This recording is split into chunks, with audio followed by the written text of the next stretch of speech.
ಶಿವಾಜಿ ಮಹಾರಾಜರ ಭಾವಚಿತ್ರ ಮೆರವಣಿಗೆ ವೇಳೆ ಕಲ್ಲೆಸೆತ ಪ್ರಕರಣದಿಂದ ಬಾಗಲಕೋಟೆ ಹಿಂದೂ ಕಾರ್ಯಕರ್ತರು ಈಗ ರೊಚ್ಚಿಗೆದ್ದಿದ್ದಾರೆ. ಎಲ್ಲ ಕಿಡಿಗೇಡಿಗಳ ಬಂಧನಕ್ಕೆ ಆಗ್ರಹಿಸಿ ನಾಳೆ ಬಾಗಲಕೋಟೆಯಲ್ಲಿ ಬೃಹತ್ ಪ್ರತಿಭಟನೆಯನ್ನು ನಡೆಸಲು ಮುಂದಾಗಿದ್ದಾರೆ. ಈ ಮಧ್ಯೆ ಬಾಗಲಕೋಟೆಯ ಕಿಲ್ಲಾ ಓಣಿ ಮತ್ತು ಈ ಪಂಕ ಮಸೀದಿ ವ್ಯಾಪ್ತಿ, ಹಳೇಪೇಟೆ ಆಗಿರಬಹುದು, ಬಸವೇಶ್ವರ ಬ್ಯಾಂಕ್ ವ್ಯಾಪ್ತಿ ಎಲ್ಲ ಕಡೆಗಳಲ್ಲೂ ಕೂಡ ಈಗ ಪೊಲೀಸರು ಬೀದಿಗಳಲ್ಲಿ ಬ್ಯಾರಿಕೇಡ್ ಅನ್ನು ಹಾಕಿದ್ದಾರೆ. ಗಲ್ಲಿಯಲ್ಲಿ ಬ್ಯಾರಿಕೇಡ್ ಹಾಕುವ ಮೂಲಕ ದಿಗ್ಬಂಧನ ಹಾಕಿದ್ದಾರೆ. ಅದರ ಒಂದು ವರದಿ ನಿಮ್ಮ ಮುಂದೆ.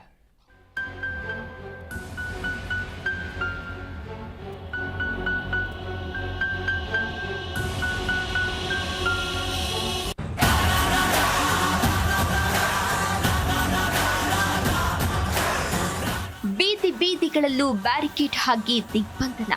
ವಿವಾದಿತ ಸ್ಥಳಗಳಲ್ಲಿ ಪೊಲೀಸ್ ಖಾಕಿ ಕಟ್ಟೆಚ್ಚರ. ಎತ್ತ ನೋಡಿದ್ರು ಪೊಲೀಸ್ ಪಡೆಗಳು, ಪೊಲೀಸ್ ವಾಹನಗಳು. ಇಡೀ ಹಳೆ ಬಾಗಲಕೋಟೆ ನಗರದ ಮೇಲೆ ಡ್ರೋನ್ ಕ್ಯಾಮೆರಾ ಹದ್ದಿನ ಕಣ್ಣು. ಈ ದೃಶ್ಯ ಕಂಡು ಬಂದಿದ್ದು ಬಾಗಲಕೋಟೆ ನಗರದಲ್ಲಿ ಫೆಬ್ರವರಿ 19 ರಾತ್ರಿ 10 ಗಂಟೆ 6 ನಿಮಿಷಕ್ಕೆ ಪಂಕ ಮಸೀದಿಯಿಂದ ಕಲ್ಲು ಚಪ್ಪಲಿ ಎಸೆದ ಪ್ರಕರಣ ಬಾಗಲಕೋಟೆ ನಗರವನ್ನ ಉದ್ವಿಗ್ನಗೊಳಿಸಿತ್ತು. ಇದೇ ವಿಚಾರಕ್ಕೀಗ ಹಿಂದೂ ಕಾರ್ಯಕರ್ತರು ಬೃಹತ್ ಪ್ರತಿಭಟನೆಗೆ ಸಿದ್ಧರಾಗಿದ್ದಾರೆ.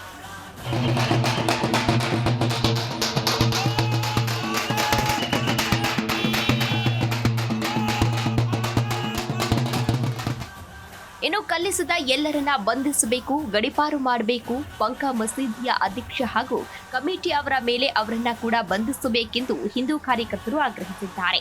ನಿಷೇಧಾಜ್ಞೆ ಇದ್ರೂ ಗುರುವಾರ ಸಾವಿರಾರು ಸಂಖ್ಯೆಯಲ್ಲಿ ಹಿಂದೂ ಕಾರ್ಯಕರ್ತರು ಅನ್ಯ ಕೋಮಿನವರ ವಿರುದ್ಧ ಪ್ರತಿಭಟನೆಯನ್ನ ನಡೆಸಲು ಮುಂದಾಗಿದ್ದಾರೆ.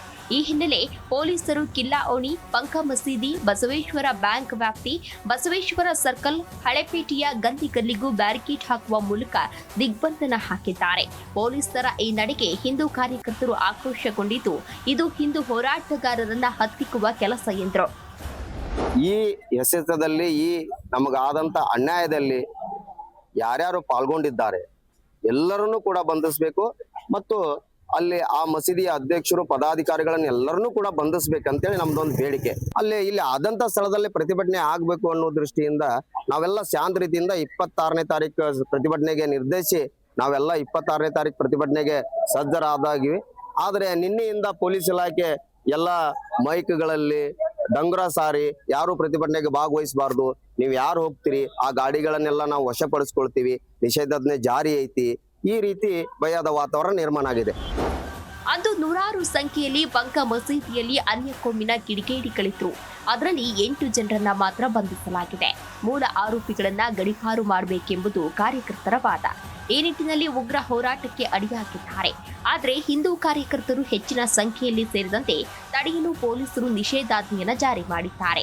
ಅಲ್ಲದೆ ಜಿಲ್ಲೆಯಲ್ಲಿ ಗುರುವಾರ ಮದ್ಯ ಮಾರಾಟ ಹಾಗೂ ಸಾಗಾಣಿಕೆ ನಿಷೇಧ ಮಾಡಿದ್ದಾರೆ. ಇನ್ನು ಶಾಂತಿ ಸಾಮರ್ಥ್ಯ ಕದಡಿದ್ರೆ ಕಠಿಣ ಕ್ರಮ ಎಂದು ಡಂಗೂರ ಸಾರಿದ್ದಾರೆ. ಭದ್ರತೆಗಾಗಿ ಬೆಳಗಾವಿ, ಧಾರವಾಡ, ಗದಗ, ವಿಜಯಪುರ ಸೇರಿದಂತೆ ಅಕ್ಕಪಕ್ಕ ಜಿಲ್ಲೆಗಳಿಂದಲೂ ಕೂಡ ಪೊಲೀಸ್ ಅಧಿಕಾರಿಗಳು ಹಾಗೂ ಸಿಬ್ಬಂದಿಯನ್ನ ಕರೆಸಿಕೊಳ್ಳಲಾಗಿದೆ. ಹಳೆ ಬಾಗಲಕೋಟೆ ಮೇಲೆ ಡ್ರೋನ್ ಹದ್ದಿನ ಕಣ್ಣಿಡಲಾಗಿದೆ. ಆದ್ದರಿಂದ ಗುರುವಾರ 10:30ರಿಂದ ನವನಗರದ ಡಿಸಿ ಕಚೇರಿಯ ಎದುರು ಪ್ರತಿಭಟನೆಗೆ ಹಿಂದೂ ಕಾರ್ಯಕರ್ತರು ಸಜ್ಜಾಗಿದ್ದಾರೆ. ಜಿಲ್ಲಾಡಳಿತ ಹಳೆಯ ಬಾಗಲಕೋಟೆಯಲ್ಲಿ ನಿರ್ಬಂಧ ಹೇರಿದ್ದರಿಂದ ಮತ್ತು ಅವರು ನಮಗೆ ಮನವಿ ಮಾಡಿದ್ದರಿಂದ ಅಲ್ಲಿ ಬೇಡ, ಬೇರೆ ಕಡೆ ಶಿಫ್ಟ್ ಮಾಡುವಂಥ ಅದರ ಸಲುವಾಗಿ ನಮಗೆಲ್ಲ ಮನವರಿಕೆ ಮಾಡಿಕೊಟ್ಟಿಂದ ನಾಳಿನ ಪ್ರತಿಭಟನಾ ಕಾರ್ಯಕ್ರಮವನ್ನು ನಮ್ಮ ನವನಗರದ DC ಆಫೀಸ್ ಕಚೇರಿ ಎದುರಿಗೆ ದೊಡ್ಡ ಪ್ರಮಾಣದಲ್ಲಿ ಧರಣಿ ಮತ್ತು ಮನವಿ ಕೊಡುವಂಥ ಕಾರ್ಯಕ್ರಮ ಇಟ್ಟುಕೊಂಡಿದ್ದೇವೆ. ಒಟ್ಟಿನಲ್ಲಿ ಗುರುವಾರ ಸ್ಥಳ ಬದಲಾವಣೆ ಮೂಲಕ ಹಿಂದೂ ಕಾರ್ಯಕರ್ತರು ಪ್ರತಿಭಟನೆಗೆ ಭರ್ಜರಿ ಸಿದ್ಧತೆ ನಡೆಸಿದ್ದಾರೆ. ಇತ್ತ ಪೊಲೀಸ್ ಸರ್ಪಕಾವಲು ಹಾಕಿದ್ದು ಪ್ರತಿಭಟನೆ ಹೇಗಿರಲಿದೆ ಎಂಬ ಕುತೂಹಲ ಎಲ್ಲರಲ್ಲಿದೆ. ಸೋಮಶೇಖರ್, ಜೀ ಕನ್ನಡ ನ್ಯೂಸ್, ಬಾಗಲಕೋಟೆ.